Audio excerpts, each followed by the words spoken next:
விஜயினுடைய செல்வாக்கு குறைகிறது அப்படின்னு யாரோ ஒருத்தர் காட்டணும்னு விரும்புகிறாரு. அவர் வேலையை காட்டுறாரு, அவ்வளோதான். மிடில் ஏஜ்டு வயசான பெண்கள்லாம் விசில் ஊதி அவரை வரவேற்கிறாங்க. எப்போ பார்த்தாலும் இவங்க மாற்றி இவங்க அப்படின்றதால புதுசாக ஒரு ஆள் வரும்போது அவர் ஆதரிச்சா என்ன, அவருக்கு ஒரு வாய்ப்பு கொடுக்கலாமே.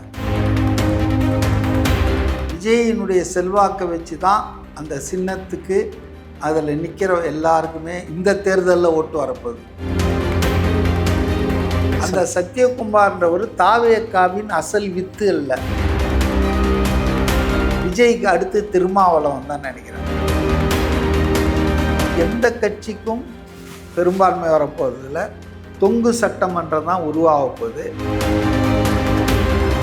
விசிகாவுக்கு அரசியல் அதிகாரத்தில் பங்கு பெறக்கூடிய ஒரு வாய்ப்பு கிடைக்கும் சூழ்நிலை இருக்கிறதை மிகச்சரியாக திருமாவளவன் உணர்ந்திருக்கிறார்.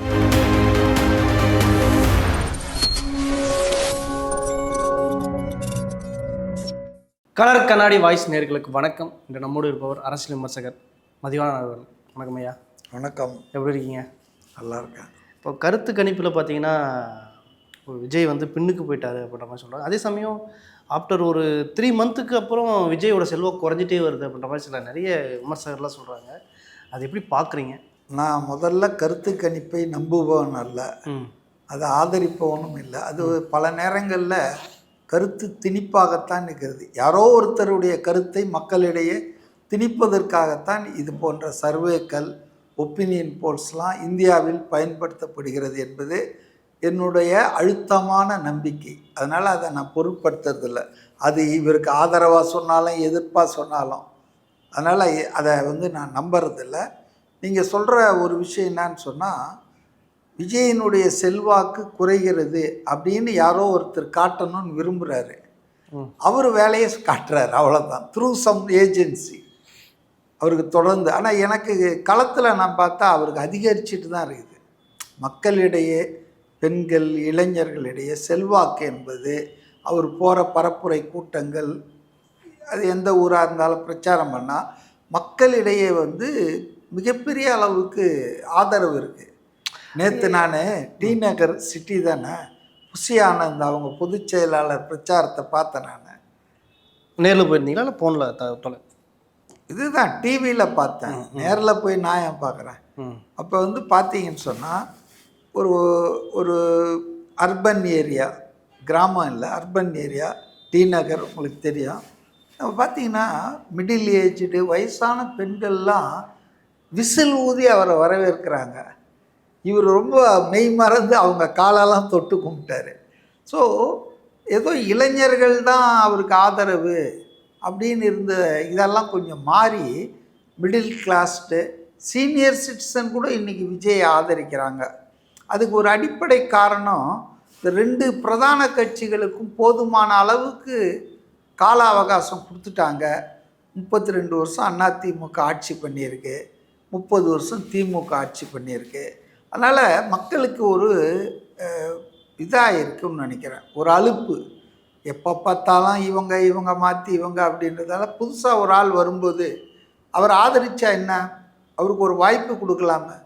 அவரும் எனக்கு ஒரு வாய்ப்பு கொடுங்கள் தானே கேட்குறாரு, ஒரே ஒரு வாய்ப்பு கொடுங்கள் கேட்குறாரு. ஜனங்களும் கொடுக்க தயாராக தான் இருப்பாங்க. ஏன்னா இவங்க 2 பேருடைய ஆட்சியை அவங்க பார்த்துட்ருக்குறாங்க. இல்லை, இப்படி ஒரு பக்கம் இருக்கையில் இவருக்கு ஒரு பக்கம் செல்வாக்கு இருக்குது, மாற்றுக்கிறது கிடையாது. ஆனால் அங்கே நிற்கிற எல்லா கேண்டிடேட்டுக்கும் செல்வாக்கு இருக்கா அப்படின்ற ஒரு கேள்வி இருக்குது. நேற்று சத்யகுமார்னு ஒருத்தர் திருத்தணியில் பார்க்குறேன், அவர் 4 பேரோட தான் பயணிக்கிறாரு. எங்கள் ஊர் தொகுதி பார்த்திங்கன்னா தருமபுரி போன்ற சுற்றுவட்டார பகுதியிலலாம் போய் பார்த்தீங்கன்னா பெருசாக ஒர்க்கே பண்ணல அப்படின்ற மாதிரியும் சொல்கிறாங்க. இப்போ கொங்கு மண்டலமாக இருக்கட்டும், இங்கே தென் மாவட்டங்களாக இருக்கட்டும், இங்கே இருக்கிற இதாக இருக்கட்டும், விஜய் இன்னும் அந்த ரூட் எடுக்கலாம் பெருசாக இன்னும் ஒர்க் பண்ணவே இல்லை. இங்கே போனது பார்த்தீங்கன்னா தென் மாவட்டங்கள்லாம் பயணிக்கவே இல்லை, மதுரைக்கு மட்டும் ஒரு மாநாடு போயிருந்தார். அப்போ எப்படி இதெல்லாம் எடுபடும்? விஜய்க்கு ஒரு செல்வாக்கு இருக்குது, கூட இருக்கிறவங்க யாரும் இல்லைன்ற அளவுக்குலாம் ஒரு பார்வை இருக்குல்ல, அதை எப்படி பார்க்குறீங்க? அதாவதுங்க, விஜயின் செல்வாக்கு தான் இவங்க எல்லாருக்குமே. விஜயினுடைய செல்வாக்கை வச்சு தான் அந்த சின்னத்துக்கு அதில் நிற்கிற எல்லாருக்குமே இந்த தேர்தலில் ஓட்டு வரப்போகுது. ஏன்னா அவங்க யாருமே லோக்கலில் ஓரளவுக்கு தெரிஞ்சிருப்பாங்க, மற்றபடி மாநிலம் தழுவிய அளவுக்கு அவங்களுக்கு அனுபவம் அல்லது அறிமுகம் இருக்கிறதுக்கு வாய்ப்பு இல்லை, நான் ஒத்துக்கிறேன். ஏன்னா அந்த கட்சியே 2 வருஷ கட்சி தானேங்க. ஆனால் விஜய் 30 வருஷமாக சினிமாவில் நடிச்சிட்டு இருக்காரு. அவர் ஒரு வீட்லேயும் ஹால்லையும் போய் உட்காந்துட்டார் ஏற்கனவே. அதாவது அரசியல் கட்சியை அவர் தொடங்குவதற்கு முன்பாகவே அவர்கிட்ட ஒரு பல கோடிக்கணக்கான ஆதரவாளர்களை அவர் பெற்றிருக்கிறார். இன்றைக்கி அரசியல் கட்சின்னு 2024 பிப்ரவரியில் அவர் ஆரம்பித்ததுக்கப்புறம் எனக்கு கிடைக்கிற தகவல் என்னென்னா ஒரு 1.5 கோடிக்கு மேலே உறுப்பினர்கள் சேர்ந்துருக்காங்க. இந்த 1.5 கோடின்றதை இவர் 2.5 வருஷத்தில் முடிச்சிருக்காரு. ஆனால் திமுகவும் அதிமுகவும் இந்த இதுக்கு வர்றதுக்கு கோடிக்கணக்கான உறுப்பினர்களை அடைவதற்கு 75 வருஷம் ஆயிருக்கு, 50 வருஷம் ஆயிருக்கு அதிமுகவுக்கு. அதனால் அவருடைய வளர்ச்சி என்பது ரொம்ப ஃபாஸ்ட்டாக இருக்குது. அவருடைய ஸ்ப்ரெட் என்பதும் மாநிலம் முழுவதும் இருக்குது. அதனால் கட்சிகள் வந்து யாருன்னு என்ன எப்படி வேணால் அறிவிச்சிக்கலாம். இன்ன வரையும் எங்களுக்கு 1.5 கோடி தொண்டர்கள் இருக்காங்கன்னு அதிமுக சொல்லிக்கலாம். இல்லை இது வந்து அப்படி இல்லை. இது வந்து உங்கள் ஓட்டர் ஐடி நம்பர் சொன்னாதான் இதில் மெம்பராகவே ஆக முடியும். 1.5 கோடி யாரும் சேர 1.5 கோடி உறுப்பினர்கள்லாம் ஏன் மற்ற வேட்பாளர்கள் அவங்க யாரும் கூட அந்த கூட்டம் இல்லை? கூட்டம் இல்லைன்றது எப்படின்னா, இப்போ இந்த சத்யகுமார் நீங்கள் சொன்னீங்க இல்லையா, அவர் வந்து சில மாதங்களுக்கு முன்பு தான் அந்த கட்சியில் போய் சேர்ந்தவர். இது தாவேக்கால. அதுக்கு முன்னால் அவர் பாஜகவில் இருந்திருக்காரு, வேறு ஏதோ இயக்கத்தெல்லாம் இருந்து. அப்படி பல வேட்பாளர்கள் சேர்ந்துருக்காங்க. அதாங்க நீங்கள் சொன்ன ஆளை பற்றி நான் சொல்கிறேன். அந்த சத்யகுமார்ன்றவர் தாவேக்காவின் அசல் வித்து இல்லை. அவர் வந்து அந்த இயக்கத்தில் வந்து ரசிகர் மன்றம் அப்படிலாம் பயணித்தவர் இல்லை. இவர் கட்சி ஆரம்பித்து 2 வருஷம் கழித்து இவர் சேர்ந்துட்டார்.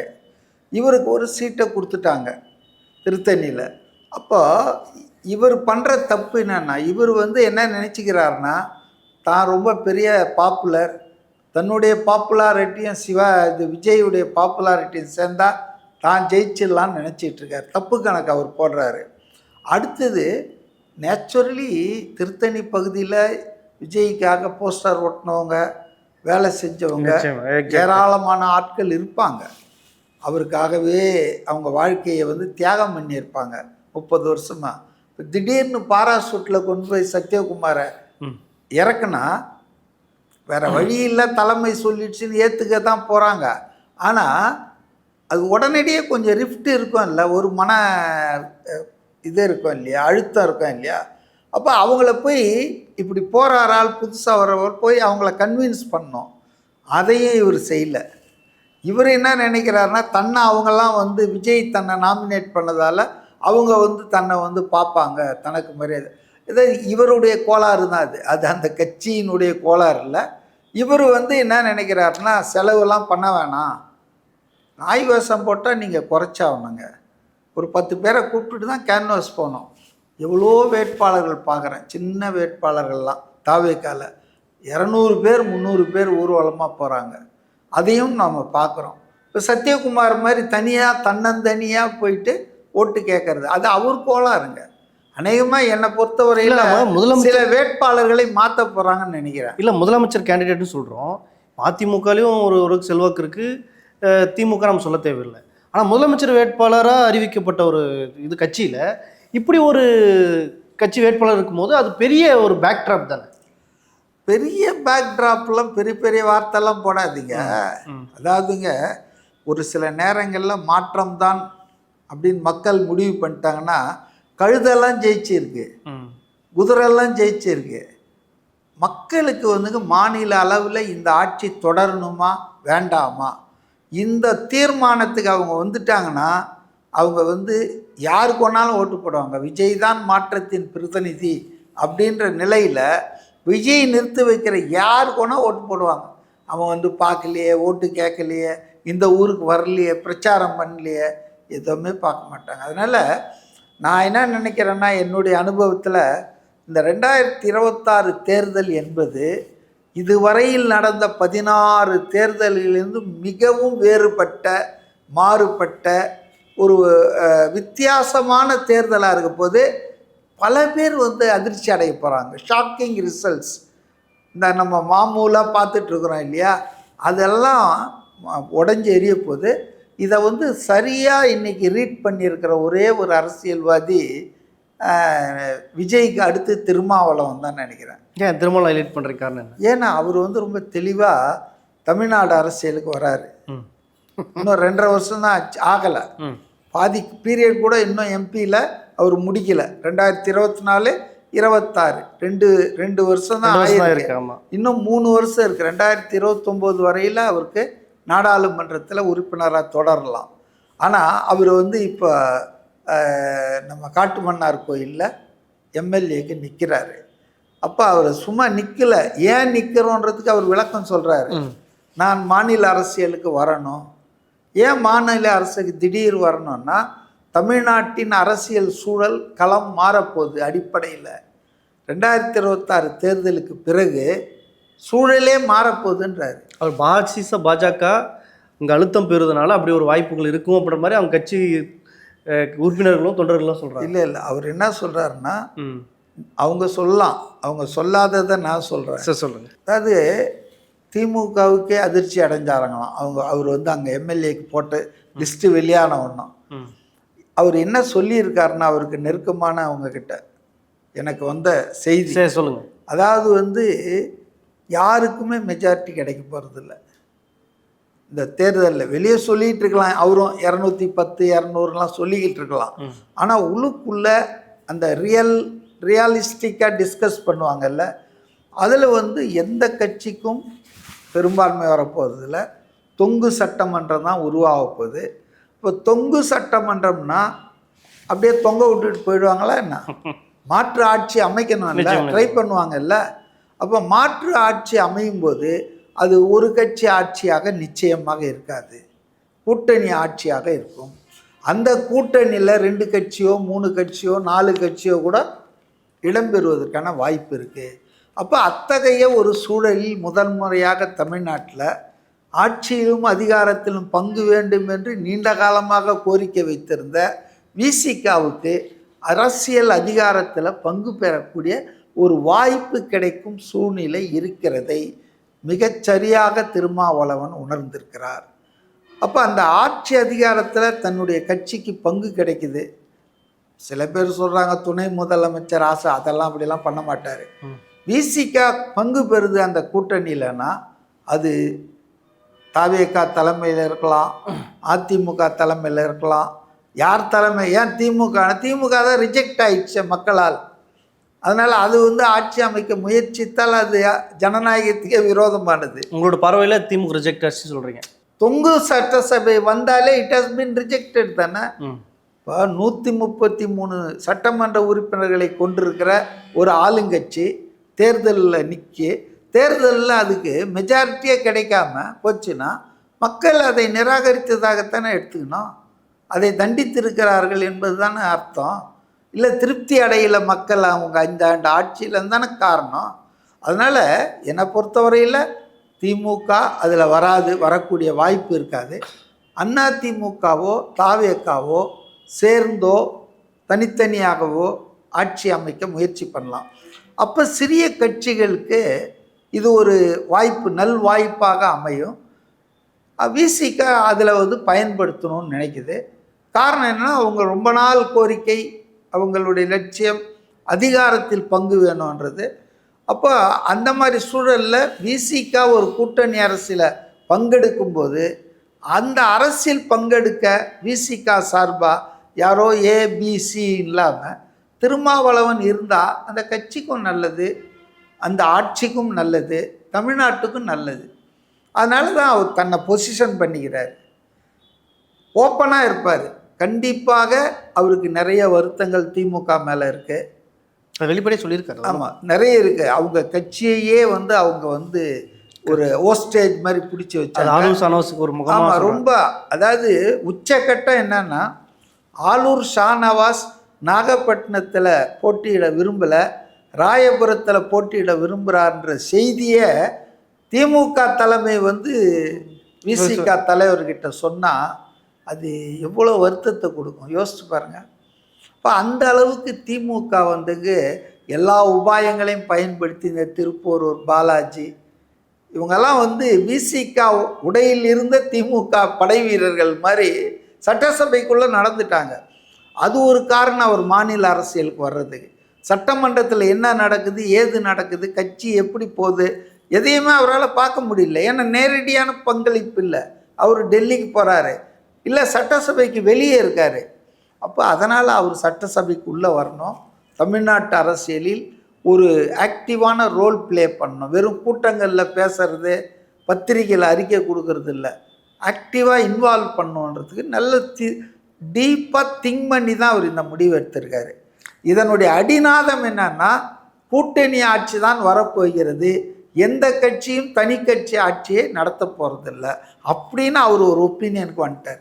இப்படி ஒரு பக்கம் சொன்னால் முன்னாடி நீங்கள் ஒரு வார்த்தையை பயன்படுத்துனீங்க, உங்கள் ஒப்பீனியன் போலுடைய இதுக்கு தான் இந்த பதில். அதுதான் புரியுது. முன்னாடி ஒரு வார்த்தையை பயன்படுத்திங்க, தாவே கலந்து வேட்பாளர் மாற்றப்படுறதுக்கான வாய்ப்புகள் இருக்குது அப்படின்ற மாதிரி. ஏன்னா அது இப்போ பல்வேறு கட்சிகள்லேயும் அது நடந்து. இப்போ பாருங்கள், நான் 6ஆம் தேதி last date for filing nomination. காங்கிரஸில் இன்னும் மேலூருக்கு வேட்பாளரை அறிவிக்கலை. வாங்கின 28ல் 27 பேரை சொல்கிறதுக்குள்ளே அவங்களுக்கு கண்ணாமொழி திரும்பி போச்சு. 27 தான் சொல்லி ஒன்று சொல்லாதான் மேலூர் தொகுதி வந்து இன்னும் சொல்லலை. ஸோ இது கட்சிகள், அனுபவம் வாய்ந்த கட்சிகளுக்கே தள்ளாடுதுன்போது இது வந்து உடனே அறிவிக்கணும் 30ஆம் தேதி என்னவோ அப்படின்றதால போட்டாங்க. இப்போ அதனுடைய ரியாக்ஷன் பார்க்குறாங்கல்ல. திருத்தணியில் வந்து தாவேகாவினர் ஐடென்டிஃபை பண்ண மாட்டேன்றாங்க, அவர் கூட போக மாட்டேன்றாங்க. இவர் if you don't agree with me I will agree with யூன்னு வரணும். இவர் ஒரு டிப்ளமேட்டிக்காக ஒரு மெஜஸ்டிக்காக இருக்கணும். நீங்கள் என்னோட உடன்பட நான் உங்ககிட்ட வரேங்கன்னு சொன்னோம். இவர் கவர்னர் மாதிரி உட்காந்துன்னுக்கிறாரு. அதாவது தேர்தலில் போட்டியிடும் வேட்பாளர் பொண்ணு வீட்டுக்காரன் மாதிரி. கரெக்டாக சொன்னீங்க. பொண்ணு வீட்டுக்காரன் வந்து மாப்பிள்ளை வீட்டுக்காரங்க சாப்பிட்டாங்களா, அவங்க ஏதாவது முகம் சுளிக்காமல் பார்த்துக்கணும், மாதிரி பார்த்துக்கணும். ஆமாம். அப்போ நீங்கள் வந்து லார்ட் லபக்தாஸ் மாதிரி போயிட்டு இருந்தீங்கன்னா வாய்ப்பு இல்லை. அதுவும் யூ ஹவ் பீன் பாராசூட்டட். நீங்கள் அங்கேருந்து ஒருத்தரில் வரல, உங்களுக்கு அங்கே ரூட்டே கிடையாது. You R A ruthless candidate. அப்போ அங்கே இருக்கிற ஆள் தயவில் தான் நீங்கள் கேம்பெயின் பண்ணி ஆகணும். விஜயுடைய செல்வாக்கு ஒட்டுமொத்தமாக எல்லாருக்கும் கிடைக்கிற மாதிரி உங்களுக்கு கிடைக்கும். ஆனால் பேசிக் ஒர்க்ஸ் பண்ணி ஆகணும் இல்லை. நீங்கள் எதுவுமே பண்ணாமல் விஜய் என்னை காப்பாற்றிடுவார்னு சில பேர் விநாயகரை சுற்றிட்டு போய் பரீட்சை எழுதுவான். விநாயகரை வந்து உனக்கு பரீட்சை எழுதுவார், கொஞ்சம் படிக்கணும் இல்லை நீங்கள். ஸோ அதனால் அவருக்கு வந்து மாற்றப்படக்கூடிய வாய்ப்பு சில பேர் இருக்குது. சில குற்றப்பின்னணி சம்பவங்களை கொண்டவங்களை கூட வந்திருக்காங்க, அதனால சில சிக்கல்லாம் வந்திருக்குன்ற மாதிரிலாம் சொல்கிறாங்க. குற்றப்பின்னணியெல்லாம் வந்து இதெல்லாம் சும்மாங்க. அதாவது போட்டி வந்துட்டாங்க, அதிமுகலேருந்து வந்துட்டாங்க. நேற்று வந்து ஜெயிலேருந்து பெயில் வாங்கினவருக்கு சீட்டு அப்படின்னு சொல்கிறாங்க. இந்த தூசி மோகன் ஒருத்தர் முதல் நாள் வரைக்கும் அதிமுக அந்த நைட்டில் தான் மாறினார். இதெல்லாம் ஓகே. ஏன் 3 முறை முதலமைச்சராக இருந்த ஓ பன்னீர்செல்வம் அதிமுகவில் வந்து சேர்ந்த ஒன்றுமே சீட் கொடுக்குறாங்க. அவருடைய கூட வந்த மனோஜ் பாண்டியன், வைத்தியலிங்கம் எல்லாருக்கும் கொடுக்குறாங்க. பாஜகலேருந்து வர்ற ஒரு ஆளுக்கு நேராகவே கொடுத்துருக்காங்க. அது இப்போ இஸ்லாமிய அமைப்புகள்லாம் நேற்று அறிவாலயத்தில் போய் ஸ்டாலினை பார்த்து இது ரொம்ப தப்புங்க, நீங்கள் இவர் கொடுத்துருக்கீங்க. ஆர்எஸ்எஸ்கார வந்து நேரடியாக வந்து தமிழர் தேசமாக ஏதோ அந்த ஆள் ஏதோ பக்கா ஆர்எஸ்எஸ் போட்டு வச்சிருக்காரு. ஸோ அதனாலங்க இதெல்லாம் வந்து தவறுகள், தடுமாற்றங்கள் ஏற்படுவது இயல்பு. 6ஆம் தேதி வரைக்கும் தே கேன் சேஞ்ச். இன்னைக்கு தேதி 3 தானே, 4. அதனால் நான் நினைக்கிறேன் அவங்க அப்படியே கூட விட்டு அதை வந்து இழக்கலாம், திருத்தணி தொகுதியை இழந்து கூட போகலாம். ஆனால் புத்திசாலி தவறு சிறுசாக இருக்கையில் திருத்திக்குவோம், அதை பெருசாக முத்த விட மாட்டான் எலெக்ஷன் வரைக்கும். இப்போ இவருடைய நடவடிக்கைகள் எனக்கு ஒரு பார்வையாளர் அப்சர்வர் மாதிரி பார்க்குறேன். சொல்லுங்க. அவர் வந்து ஒரு பொது தொண்டுக்கு வர்ற தகுதியான ஆளாக தெரியல. நீங்கள் உடனே போய் அவங்க கிட்ட போய் செட்டில் ஆகிருக்கணும், அவங்களோட ஒரு காம்ப்ரமைஸ் பண்ணியிருக்கணும், அவங்க கிட்ட போய் நீங்கள் உங்களை சப்மிட் பண்ணிக்கணும். தலைவர் விஜய் என்ன அனுப்பிச்சிருக்கிறாருங்க, நீங்கள் யாராவது எதிர்பார்த்துருக்கலாம், ஆனால் தலைவர் என்னை செலக்ட் பண்ணி அனுப்பிச்சிருக்காருங்க, அதனால தான் நான் வந்திருக்கேன், எனக்கு ஒன்றும் இல்லைங்க, நீங்கள் உதவி பண்ணாதாங்க நான் வேலை செய்ய முடியும்னு சொல்லியிருக்கணும். ஆனால் அதுக்கு நேர்மாறாக இவங்கெல்லாம் என்ன வந்து பார்க்கணுன்னு நினச்சாருன்னா அவங்களே வந்து ரொம்ப கோபத்தில் இருக்காங்க. எரியிற எண்ணெயில் நெருப்பில் எண்ணெயை ஊற்றுனா எப்படி இருக்கும், அதுதான் திருத்தணியில் நடந்துகிட்ருக்கு. அதனால் வாய்ப்பு மாற்றினா அவங்களுக்கு ஒரு வாய்ப்பு இருக்குது ஜெயிக்கிறதுக்கு. மாற்றலைன்னா வெறும் விஜய் செல்வாக்கே லோக்கலில் யாருமே இல்லாமல் அவரை கொண்டு வர ஏஜென்ட் போடுறதுக்கு யாரங்க நம்பணும் அவர்? அங்கே ஒரு பூத் இருக்கும்ல, அந்த சட்டமன்றத்தில் ஒரு 10-30 பூத் இருக்குதுன்னு வச்சுங்க. அந்த 10-30 பூத்துக்கு ஒரு ஆள் எங்கே போவார்? இவர் நேட்டிவாக திருத்தணி ஆளாக கூட இருக்கலாம். அதுக்கு கட்சி ரீதியாக இருக்கணும் இல்லை ஆள். அதனால் அவர் தனியாக போனது ரொம்ப தப்பு. அதை வேற வீடியோவாக எடுத்து ஒரு ஆள் தனியாக போகிறதே இட் ஷோஸ் வெரி அக்லி இல்லையா? அரசியல் தற்கொலைன்னு கூட சொல்லலாம். அரசியல் தற்கொலை இல்லை, முட்டாள் தானே அது. அரசியல் முட்டாள் தானே அது. அதை அவர் பண்ணிட்டார். அதனால் அவரை மாற்றுறது நல்லது தாவேக்காவுக்கு. மாற்றலைன்னா ஜனங்க அவரை தூக்கிடுவாங்க, அவ்வளோதான். இப்படி ஒரு பக்கம் இருக்குல்ல, இப்போ இந்த பெரம்பூர் போனது, இப்போ திருச்சி போனது, புதுச்சேரி போனது, அந்த ஸ்ட்ராட்டஜியில் எப்படி பார்க்குறீங்க? ஏன்னா கொஞ்சம் கட்டுப்பாடும் ஒன்று இருக்குது.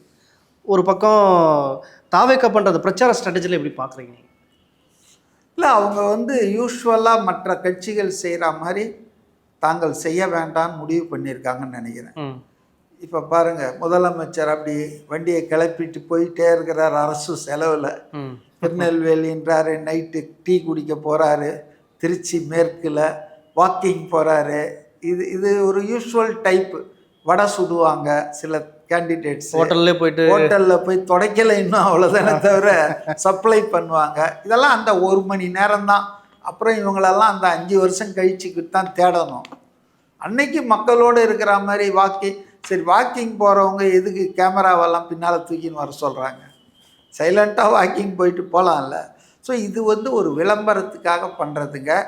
இந்த ஒரு மெத்தட் விஜய் ஃபாலோ பண்ணணும்னு நம்ம நினைக்கிறதே தப்பு. விஜய் ஒரு புதுமாக அரசியலில் மாற்றம் செய்யணும்னு வராரு. அவர் தன்னுடைய கொள்கைகளை சொல்கிறாரு. தன்னுடைய தொண்டர்கள் பிரச்சாரம் ஆங்காங்கே பண்ணிகிட்ருக்காங்க. அதுக்கு மேலே இந்த மாமூலான அரசியல் கட்சிகள் பண்ணுது இல்லை, பணம் செலவு பண்ணுறது, நிறைய பணம் கொடுக்கறது, ஜாதி ரீதியாக தலைவர்களை பார்க்குறது, அது மாதிரிலாம் செஞ்சால் அவருக்கும் மற்றவங்களுக்கும் வித்தியாசம் இல்லைல்ல. அதனால் அவர் மக்களை நம்பி இருக்கார். மக்கள் மாற்றத்துக்கு தயாராக இருக்கிறார்கள்னு நம்பிக்கை இருக்கிறாரு. தான் அந்த மாற்றத்துக்கு ஒரு உருவமாக இருப்போம். அதனால் அவர் திமுக ஆட்சி இறக்க தான் தகுதியானவன் அவர் நம்புகிறாரு. அதை கிடைக்கிற இடங்கள்லாம் அவர் சொல்கிறாரு. அவருக்கு இருக்கிற அட்வான்டேஜ் என்னென்னா, அவருடைய அந்த பிரச்சாரம் என்பது லைவ் டெலகாஸ்ட் ஆகிடுது. மற்றவங்க இப்போ சீமான் போயிட்டே தான் இருக்கார். சீமான் பிரச்சாரம் டெய்லி பண்ணிட்டு தானே இருக்கார். அது ஒரு நியூஸாக எங்கேயாவது இருக்கா? ஏதாவது செய்தியில் ஏதாவது காட்டுவாங்க ஆச்சுங்களா. ஆனால் விஜய் வீட்டிலேருந்து கிளம்புனாருன்னு வச்சுங்க, பனையூரில் அந்த நீலாங்கரையா வீட்டு கதவை திறந்ததுலேருந்து அந்த ஸ்பாட்டுக்கு போகிற வரைக்கும் லைவ். அவர் ஒன்றும் கொடுக்க சொல்ல, மீடியா அவரை ஃபாலோ பண்ணுது. ஏன் ஃபாலோ பண்ணுதுன்னா டிஆர்பி ரேட்டிங் அவங்களுக்கு வேணும். அப்போ அவர் பேசுகிறது அப்படியே ஃபுல் ஸ்பீச் அது அந்த தொகுதிக்கானதல்ல. இப்போ அவர் பெரம்பூரில் பேசுகிறாரு, திருச்சியில் மேற்கில் பேசுகிறாரு, இல்லை கிழக்கில் பேசுகிறாருன்னா that is not meant for that constituency. இந்த வசதி ஜெயலலிதாவுக்கு இல்லை, எம்ஜிஆருக்கு இல்லை, கருணாநிதிக்கு இல்லை, ஸ்டாலினுக்கு இருக்குது. ஏன்னா இப்போ டெக்னாலஜி இருக்கிறதால அவருக்கும் இருக்குது, எல்லாருக்கும் அந்த ஐடி.